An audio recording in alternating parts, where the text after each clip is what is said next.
Hello everybody, I hope you all are doing well in your study. So मैं आज बताने जा रही हूँ आईपीएस पीओ एग्जाम के बारे में कि प्री और मेंस की प्रिपरेशन आप कैसे कर सकते हैं एक साथ, और हर एक चीज़ के बारे में बताऊंगी। उसके साथ साथ में अगर आपने एसबीआई पीओ का फॉर्म फिल किया है तो उसके बारे में भी बताऊंगी कि उसके जो प्री की और साथ साथ में मेंस की प्रिपरेशन किस तरीके से हमको करनी चाहिए।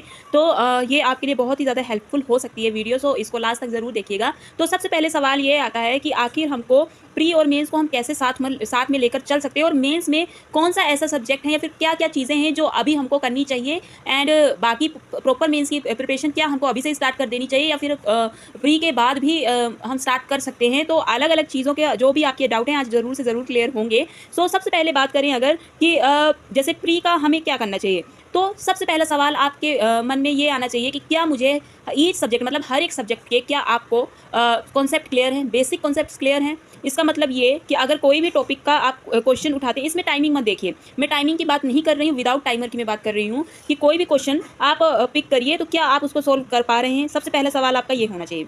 जो बिगिनर्स हैं ज़्यादातर वैसे उनके ऊपर ये सवाल जो है वो सोच सकते हैं, बाकी जो रिपीटर जिन्होंने लाइक 2 ईयर या फिर 3 ईयर्स हो गए प्रिपरेशन को, तो उनके लिए क्वेश्चन नहीं हो सकता है, क्योंकि उनके जो बेसिक ऑलमोस्ट क्लियर होते ही होते हैं। अगर आपका फिर भी एक या दो टॉपिक अभी तक क्लियर नहीं है, ज़्यादातर जैसे कि जो कैंडिडेट्स हैं वो मेंसुरेशन एंड जैसे कि बोर्ड एंड स्ट्रीम ऐसे टॉपिक्स को एंड प्रोबेबिलिटी एंड अदर और जो भी टॉपिक्स होते हैं एक दो उनको स्किप कर देते हैं। तो उसके बारे में मैं एक चीज़ अगर आपको बताऊं कि कोई भी टॉपिक ऐसा नहीं होना चाहिए जिसे जो आपको ना आए, मतलब आपको कोई भी ऐसा टॉपिक नहीं है कि जो आपको ना आता हो, आपको हर एक टॉपिक आपका बेसिक क्लियर होना चाहिए। सबसे पहली चीज़ तो ये होती है। फिर उसके बाद देखिए कि आप ये तो बात हो गई चलो आपके टॉपिक की। सेकंड चीज़ ये कि क्या आपका स्पीड मैप, जैसे कि कुछ क्वेश्चंस होते हैं कि क्या आपका स्पीड मैप सही है। मतलब आपको बेसिक जो स्क्वेयर्स हैं, क्यूब एंड कुछ बेसिक कुछ जो इंपॉर्टेंट मल्टीप्लिकेशंस वगैरह होती है, क्या वो आपको आता है कि नहीं आता है, ये देखना चाहिए आपको। फिर मतलब ये कुछ चीज़ें जो होती है वो आपको खुद से एनालाइज करनी पड़ेंगी, तो उसके बारे में मैं बात कर रही हूँ कि हमको कौन कौन सी ऐसी चीज़ें हैं जो खुद से एनालाइज करनी चाहिए और उसको उसके हिसाब से ही प्रिपरेशन स्टार्ट करनी चाहिए। तो ये कुछ क्वेश्चंस हैं जो आपको अपने आप पूछना चाहिए और उनको आपको सोचना चाहिए कि क्या हमारे इन सब चीज़ों में तो कमी नहीं है। फिर उसके बाद ये एक्चुअली आप सोच रहे होंगे कि मैं ये सब चीज़ें क्यों बोल रही हूँ, इसका यही मैं आपको आंसर बता रही हूँ कि जब तक ये सब चीज़ों का आपको पता नहीं लगेगा तब तक आप प्री और मेन दोनों की एक साथ प्रिपरेशन नहीं कर पाएंगे। मैं इसीलिए आपसे पूछ रही हूँ, ताकि ये सच बात है, क्योंकि मेंस में ऐसे क्वेश्चन होते हैं कि मेंस में अरिथमेटिक आपका स्ट्रॉन्ग होना ही होना चाहिए। क्वांट में, रीजनिंग में आपका जो है मेंस में हाई लेवल पजल्स अगर आपसे नहीं बनेंगी, आप इनपुट आउटपुट नहीं कर पाएंगे या फिर आप जो कोडेड इनइक्वालिटी एंड सेलॉक्स नहीं कर पाएंगे, तो मेंस में तो यही सब चीज़ें आती हैं ना। एंड रही बात इंग्लिश की, तो इंग्लिश में अगर आपके बेसिक क्लियर नहीं है, like grammar rules, not like पूरा एकदम से ग्रामर रूल्स, मतलब आपकी रीडिंग सही होनी चाहिए और बेसिक जो रूल्स हैं लाइक 120 ग्रामर रूल्स वो आपके क्लियर होने चाहिए। उससे क्या होता है कि और अगर आप डेली रीडिंग भी करते हैं तो आपकी बेसिक इंग्लिश की अंडरस्टैंडिंग बढ़ती है एंड आप बहुत अच्छे से इंग्लिश को सॉल्व कर पाते हैं। तो ये सब चीज़ें हैं जो आपको सबसे पहले अपने आप मतलब एनालाइज करनी चाहिए, एंड उसके बाद ही आप ये डिसीजन लीजिएगा कि आपका प्री और मेंस आप एक साथ कर पाएंगे, नहीं तो अभी आपका प्री ही स्ट्रॉन्ग नहीं है। तो एक चीज़ तो ये हो गई। अब सेकंड चीज़ मैं आपको एक चीज़ बता देती हूँ कि अगर ये सब चीज़ें आपकी स्ट्रॉन्ग हैं और नहीं भी हैं तो उसमें स्ट्रॉन्ग कैसे हो सकती हैं। पहले तो आप 1 से 2 दिन लगाइए अपने वीक एरियाज़ पर, मतलब कि आप ये एनालाइज करिए कि कौन कौन से टॉपिक हैं, चाहे वो रीजनिंग का हो, इंग्लिश का हो, चाहे वो क्वांट का हो, कौन कौन से ऐसे टॉपिक्स हैं जो आप अभी नहीं कर पा रहे हैं, है ना। ये पहले आप सोचिए। और ये कैसे होगा, ये होगा तभी जब आप टेस्ट को लाइक प्री का एक टेस्ट उठाइए एंड उसको पहले नॉर्मल सॉल्व कर लीजिए, ठीक है। तो जो भी जितने मार्क्स आएंगे, जैसे जैसे आप नॉर्मल विद टाइमर करते हैं, फिर उसके बाद क्या करिए कि जो जो क्वेश्चन आपने स्किप किए या फिर गलत किए हैं, ठीक है, उनमें उनको फिर मतलब दोबारा सॉल्व करने की कोशिश करिए और उसमें से देखिए कि कौन कौन सा ऐसा टॉपिक है जहाँ से मैं क्वेश्चन नहीं सॉल्व कर पा रही हूँ। फिर उन टॉपिक्स को आप अपना स्ट्रॉन्ग करिए। कुछ कुछ तो अंदर से ही पता होता है कि हाँ ये चीज़ हमने नहीं पढ़ी है, ये चीज़ हमको नहीं आती है, ऐसे भी अगर आपके साथ है तो आप उसको पहले स्ट्रॉन्ग करिए, ठीक है। 1-2 दिन में, चाहे वो इंग्लिश का हो, क्वांट, रीजनिंग कोई भी हो, आप उसको पहले उन सब टॉपिक्स को एक बार रिवाइज करिए एंड स्ट्रॉन्ग। फिर उसके बाद क्या करना है कि डेली, अब मैं जो है पूरी प्रिपरेशन पर आ रही हूँ कि प्री और मेंस को आप कैसे, मैंने ये सब चीज़ें तो पहले प्रॉब्लम्स बता दी, अब सॉल्यूशन बता रही हूँ। फिर क्या करना है आपको, फिर आपको डेली लाइक 15 मतलब आधा घंटा ही मान लीजिए, 10 मिनट्स तीनों लाइक स्पीड मैथ्स को देने 30 मिनट्स। मतलब उससे क्या होगा कि आपकी multiplication and approximation, simplification and number series, quadratic, इनकी स्पीड इंक्रीज हो जाएगी, ठीक है। फिर उसके बाद क्या करना है, ये तो आपको डेली का डेली करना है, और रीडिंग, एडिटोरियल रीडिंग ये करनी ही करनी है। अब उसके साथ में ये जब चीज़ें आप डेली की डेली करेंगे ना, तो एक चीज़ मैं आपको बताती हूँ कि आपको इंग्लिश में प्रॉब्लम नहीं आएगी और क्वांट में भी आप देखेंगे कि आपके नंबर इंक्रीज होंगे, क्योंकि ये सब चीज़ें जो है ये मोस्ट इंपॉर्टेंट मतलब चीज़ें हैं जो हमको डेली करनी चाहिए, जिससे हमारे मार्क्स इंप्रूव होंगे। अभी अगर आपके मार्क्स इंप्रूव नहीं हो रहे हैं तो उसका मेन कारण यही है कि आप मतलब ये सब स्पीड से या फिर ये सब चीज़ों से लैग कर रहे हैं। ओके, तो पहले आपको अपनी कमजोरी को समझना पड़ेगा एंड फिर उसको इंप्रूव करना पड़ेगा।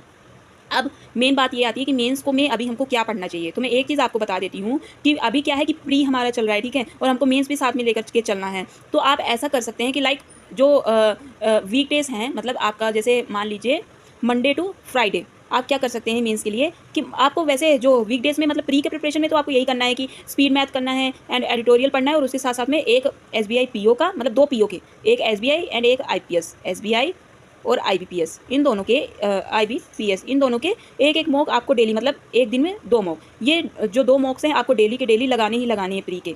और क्या करना है, एक लाइक मान लीजिए कि जैसे आपने मंडे को एक सेक्शनल, मतलब सिर्फ एक सेक्शनल, जैसे कि एक सेक्शनल मॉक दे दिया इंग्लिश का।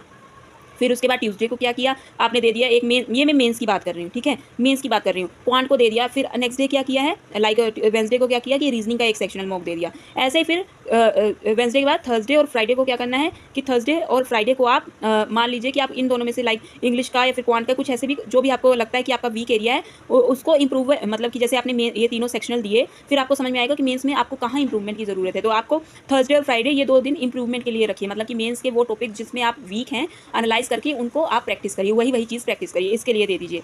और ये हमको डेली करना है बाकी जो चीज़ें हैं। और उसके साथ साथ में एक, मतलब एक जैसे चाहे वो संडे को दिन रखिए, चाहे वो सैटरडे को रखिए। आप क्या कर सकते हैं कि एक मेंस का मॉक दीजिए, ठीक है। मान लीजिए कि आप सैटरडे को देते हैं, सैटरडे को आपने एक फुल लेंथ मेंस का मॉक दिया एंड संडे को उसको एनालाइज किया। ये 2 चीज़ें करिए, और संडे को एनालाइज कर जो भी चीज़ आपको लगता है कि वीक है अभी भी मतलब थोड़ी बहुत कमी लग रही है, तो उसको प्रैक्टिस करिए। तो ऐसे आप मेंस को भी साथ में लेकर चल सकते हैं। मतलब अगर सेक्शनल आप कोई एक डेली का फुल लेंथ मेंस का मॉक तो कोई नहीं दे सकता ना, क्योंकि उसी में सारा टाइम चला जाएगा। तो सेक्शनल अगर आप डेली का एक देंगे एंड फिर बाद में सैटरडे को मेंस का फुल लेंथ दे दिया, संडे को एनालाइज कर लिया। और संडे को आपको क्या करेंगे, जो भी आप एक वीक में करंट अफेयर पढ़ते हैं उसको संडे को, मतलब संडे को mock analyse and current affair, ये 2 चीज़ें करिए। इससे क्या होगा कि आपका प्री का प्रिपरेशन तो होता ही रहेगा, उसके साथ में मेंस का भी प्रिपरेशन चलता रहेगा। और एक चीज़ और मैं बता दूं कि आप अपने मॉक्स बहुत अच्छे से चूज़ करिए कि कौन सा ऐसा लाइक बहुत ज़्यादा टफ वाला मॉक भी नहीं हमको अटेम्प्ट करना चाहिए, और बहुत ज़्यादा इजी वाला मॉक भी नहीं अटेम्प्ट करना चाहिए। हमको ये देखना चाहिए कि कौन से मॉक का लेवल कैसा है, उसको डिसाइड कर ही हमको अपना जो है मॉक टेस्ट वगैरह चूज़ करना चाहिए।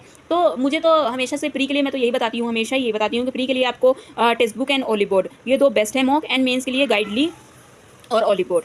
मतलब मेंस गाइडली नहीं, मेंस के लिए गाइडली एंड ओलिवोर्ड, एंड प्री के लिए टेक्स्ट बुक एंड ओलिवोर्ड। अगर आप इतना ही करेंगे बहुत अच्छे से प्रैक्टिस होगी। एंड उसके लिए एक चीज़ और मैं आपको बता देती हूँ कि जीए जो है, जीए नहीं आपको छोड़नी है। जीए की प्रिपरेशन आप ऐसे करिए कि मतलब आप जब प्री के बाद आपको हो कि बस जीए रिवीजन करना है, और बाकी जो है, क्योंकि क्या होता है लोग जो है, जैसे मान लीजिए कि आप प्री के बाद जीए पढ़ते हैं, ठीक है, तो आप पूरा ज़्यादा टाइम किसको दे रहे हैं, जीए को दे रहे हैं ना। आप रीजनिंग ना ही क्वांट और ना ही इंग्लिश को ज़्यादा टाइम दे पा रहे हैं, क्योंकि आपने पहले जीए पढ़ी नहीं होती है। फिर क्या होता है, फिर उसके बाद आपकी जो क्वांट, रीजनिंग एंड इंग्लिश है, इसमें प्रिपरेशन ढीली रह जाती है, क्योंकि उस टाइम पे मेन जो हमारा फोकस होना चाहिए वो जीए की revision and quant, reasoning and English की प्रिपरेशन पर होना चाहिए। तो ऐसे में हम जीए को ज़्यादा टाइम देते हैं, इन सब चीज़ों को कम टाइम देते हैं, जिसकी वजह से ना तो ये हमारा बेहतर हो पाता है, ना ही ये चीज़ें बेहतर हो पाती हैं, ठीक है। तो वो टाइम जो है वो हमारा मेंस का है, लेकिन उसमें भी हमको सोचना चाहिए कि आखिर हमको कौन सी चीज़ को कैसी प्रायोरिटी देनी चाहिए। तो ये सब चीज़ों को हमें अभी से ही सोचना पड़ेगा। तो अभी भी अगर आपने जीए स्टार्ट नहीं की है तो जीए को स्टार्ट कर दीजिए, क्योंकि जीए सबसे बड़ा रोल इस बार आईपीएस पीओ मेंस के एग्जाम में जो है उसका रोल होगा। एंड फिर आप बाद में पछताएंगे कि काश हमने जीए पढ़ ली होती। तो इसीलिए मैं बोल रही हूँ कि जीए को आप हल्के में मत लीजिएगा कि नहीं जीए से तो कुछ आता ही नहीं है, कि क्या कैसे है। अगर आपने थोड़ा मतलब नहीं आता है कुछ भी, तो वो तो सबके लिए नहीं आएगा ना। लेकिन आप फाइनल जो टाइम है, लास्ट अगर 1 मंथ का टाइम प्री के बाद बचता है, तो उसको आप जीए पढ़ने में क्यों वेस्ट करेंगे। आप इन सब चीज़ों को प्रिपेयर करिए अच्छे से मेंस का, और जीए आपकी पहले से ही प्रिपेयर रहेगी, तो आपके लिए तो ईजी हो जाएगा ना, बर्डन नहीं रहेगा। तो इसलिए मैं बोल रही हूँ कि अगर आपने अभी जीए प्रिपेयर नहीं किए तो जीए को प्रिपरेशन स्टार्ट कर दीजिए। एंड जो भी चीज़ मैं बता रही हूँ अगर आप वैसे करेंगे, एक वीक कर देखिए, आपको ज़रूर से ज़रूर मतलब ये भी नहीं लगेगा, बोरिंग भी नहीं लगेगा, क्योंकि आप अल्टरनेट डे पर अलग अलग सेक्शनल मेंस का मॉक दे रहे होंगे। सैटरडे को आप मॉक देंगे, संडे को एनालाइज करेंगे, डेली 2 ये एसबीआई एंड आईपीएस अलग अलग पैटर्न है दोनों के। तो आप जो है दोनों का डेली एक मॉक भी दे रहे हैं, प्रैक्टिस प्री की भी हो रही है, उसके साथ साथ मेंस की भी हमारी प्रैक्टिस अभी से ही हो रही है। तो जब प्री का एग्जाम हो जाएगा तो उसके बाद हमको मेंस पर ज़्यादा बर्डन नहीं आएगा, ठीक है। वो जो 1 महीना होगा तो वो हमारा अच्छे से हम प्रिपेयर कर पाएंगे। और खुद, क्योंकि क्या होता है ना, सबसे ज़्यादा एक चीज़ मैं आपको बताती हूँ, वो जो टाइम लास्ट 1 मंथ का होता है, ये प्रिपेयर तो करना ही होता है, लेकिन कहाँ से करना होता है, मॉक से, है ना। मॉक से करना होता है, वो भी फुल लेंथ। अभी क्या हम कर रहे हैं, अभी हम सेक्शनल पर ज़्यादा फोकस करेंगे, लेकिन जब ये लास्ट 1 मंथ होता है ना, तो हमको क्या करना होता है, फुल लेंथ मॉक अटेम्प्ट करने होते हैं मेंस के। तो और उस टाइम पे क्या होता है कि जब हमारी प्रैक्टिस, तो अगर हम उस टाइम पे प्रैक्टिस कर रहे होंगे तो क्या होगा कि हमारे मार्क्स कम आएंगे, है ना, मॉक में मार्क्स कम आएंगे, तो हमारा कॉन्फिडेंस भी तो कम ही होगा ना।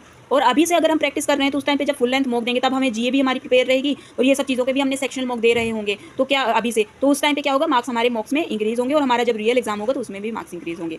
तो ये चीज़ है। और रही बात डिस्क्रिप्टिव की, तो डिस्क्रिप्टिव का आप ऐसा कर सकते हैं कि जैसे प्री खत्म हो तो डेली का आप एक ऐसे एक कॉम्प्रिहेंशन लेटर जो भी है, तो उसको आप डेली का प्रैक्टिस कर सकते हैं। रही बात अगर अपने एसबीआई पीओ का एग्जाम भी अगर अभी दे रखा है तो मेंस की प्रैक्टिस तो आप सेक्शनल से कर ही रहे हैं, उसके साथ में प्री का भी कर ही रहे हैं, तो कोई भी इशू नहीं है, क्योंकि प्रैक्टिस हमारी चल ही रही है। ठीक है, तो किसी भी चीज़ के लिए डरने की ज़रूरत नहीं है। अभी से करेंगे तो बाद में डर नहीं लगेगा, और अभी से अगर नहीं करेंगे तो बाद में फिर पछताने के सिवा कुछ नहीं रह जाएगा हाथ में। तो वही मैं बोल रही हूँ कि जो भी फैसला लीजिए सोच समझ कर लीजिएगा, एंड अच्छे से प्रिपेयर करिए, हर एक चीज़ को सोच समझ कर करिए। सो यही बताना था। आई होप कि आपको समझ में आ गया होगा, एंड अगर कुछ भी डाउट है तो कमेंट ज़रूर करिएगा, I will try to reply. और मैं तो ऐसे ही प्रिपेयर कर रही हूँ जैसे मैं आपको स्ट्रैटेजी मैंने बताई, ऐसे मुझे बहुत बड़ा बर्डन भी नहीं लगता। मैंने जून मंथ से अपनी जीए स्टार्ट की थी और डेली फॉलो करती हूँ, मतलब मेरा जून का पूरा मंथ हो गया है, एंड जुलाई का 2 वीक्स का हो गया करंट अफेयर, जितना आगे मतलब होता जा रहा है डेली का डेली मैं रिवाइज़ करती जा रही हूँ। मेरी तो रिवीजन भी बहुत बार हो चुकी होगी जून एंड जुलाई के 2 वीक्स की, एंड उसकी रिवीजन भी अभी से ही इतनी बार होती जा रही है कि लास्ट में मुझे इतनी ज़्यादा प्रॉब्लम नहीं आएगी। बस हाँ, consistency is the key, consistent रहना पड़ेगा हर एक चीज़ को लेकर के, तभी कुछ हो पाएगा। सो आई होप आपको समझ में आया होगा। सो यही बताना था। Thank you all.